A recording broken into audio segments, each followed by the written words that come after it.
when AI surveillance falls into the wrong hands? This question, once the stuff of dystopian fiction, now feels alarmingly real.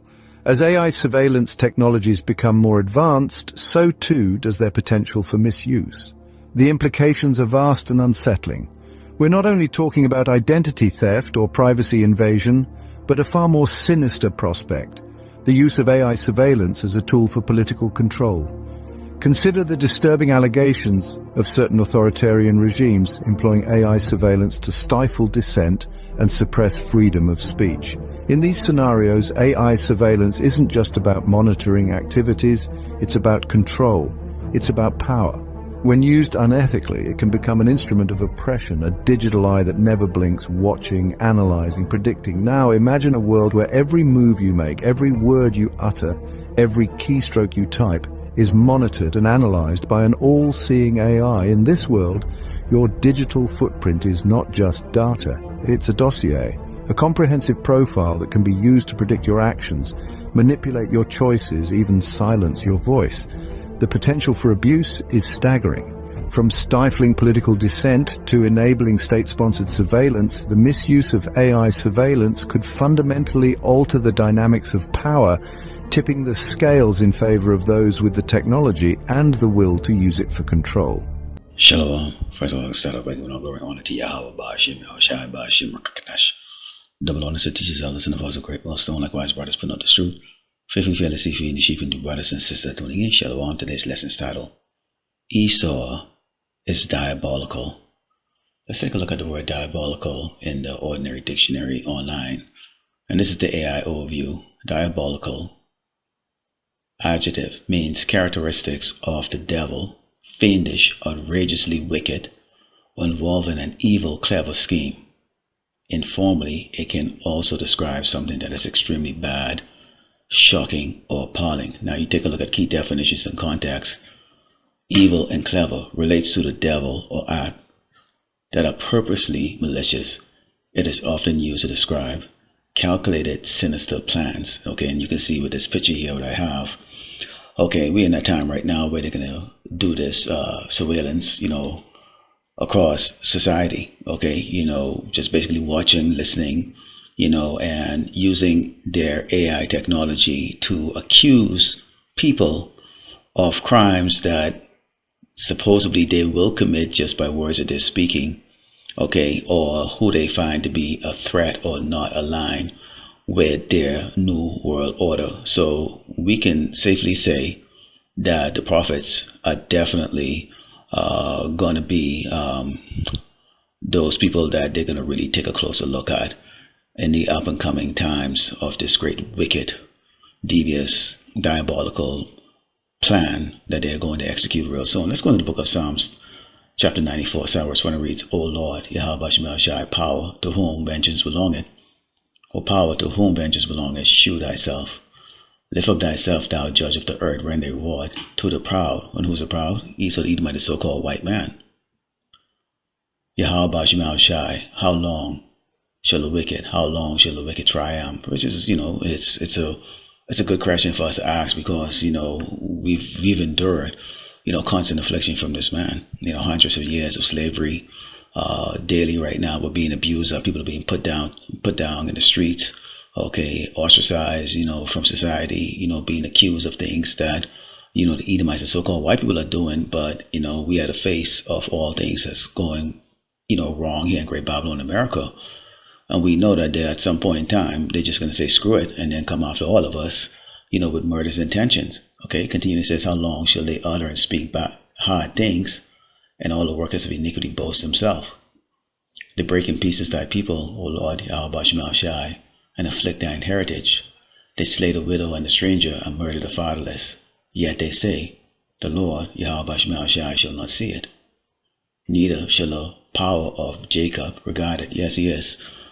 So bottom line is that you're watching us. You can use your surveillance camera, your infrared cameras. You can use your little spy bugs or whatever the case is that are listening to us. You may even use AI technology to, change the way we, speak our lessons and use some type of technology to copy our voice and then make it say something else. It makes no difference to us at the end of the day.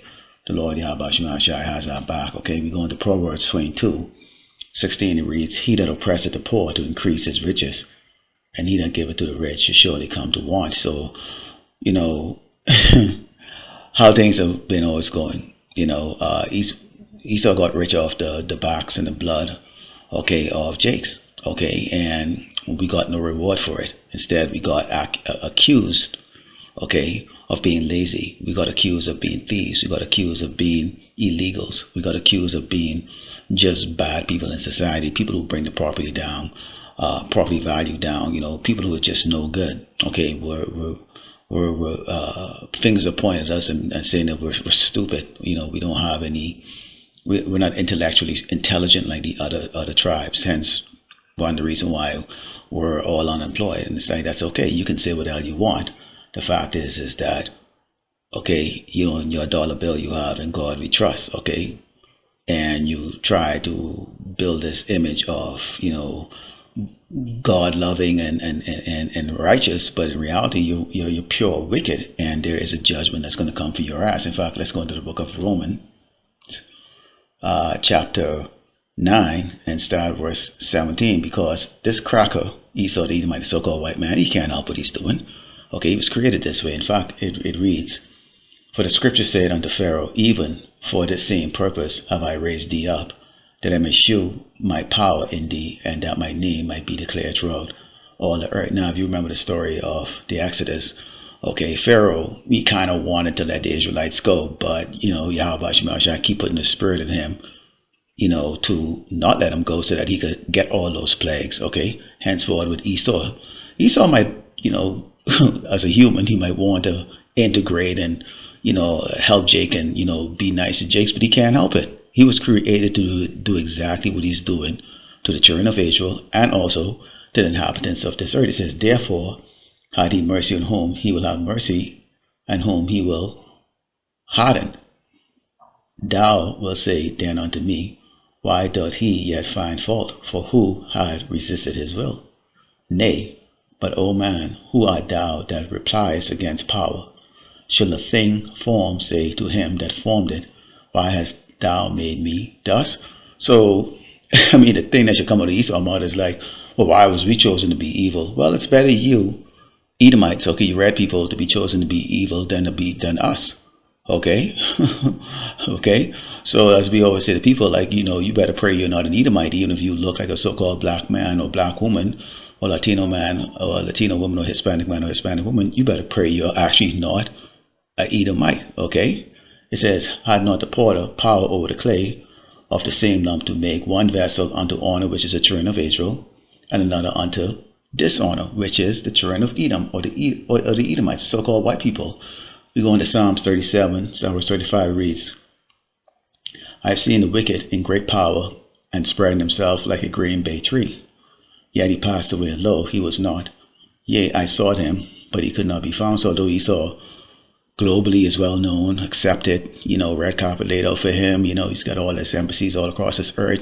He's got these nations surrounded with his war machines. You know, he's got his bases set up in one of these countries that he's invaded. Okay, so, you know, he's spread like a green bay tree. He overshadows any form of righteousness on this earth. Okay, but at the end of the day, okay, the Lord Yahweh Shema Shai controls everything. He watches him. He watches the watchers who watches, okay, the righteous, and he's going to do away with him. In fact, let's go into Psalms 55. Verse 21 reads, the words of his mouth were smoother than butter, but was in his heart. His words were softer than oil, yet were they drawn swords.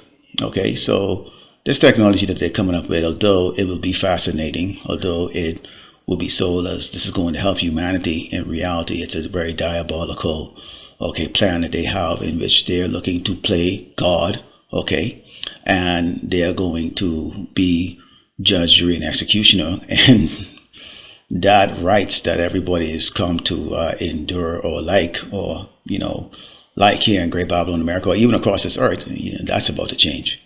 That is about to change. Okay, so even these other tribes on this earth, and this gospel is being preached to you also, okay, as a warning, okay, who of what is about to take place. It says, cast thy burden upon the Lord Yahweh Shema Shai, he shall sustain thee, he shall never suffer the righteous to be moved. So even though we're going to be threatened with our head to be chopped off and thrown in these prison cells, maybe rot, maybe who knows. At the end of the day, the Lord Yahweh has a plan for each and every one of us, okay?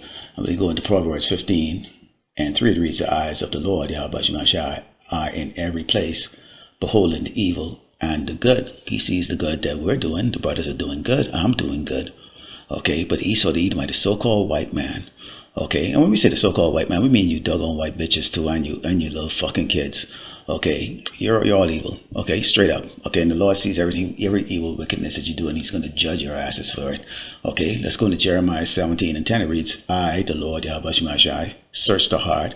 I try the reins, even to give every man according to his ways and according to the fruits of his doing. So what is going to be the reward of the righteous? Okay, everlasting life. Okay, everlasting life, immortality.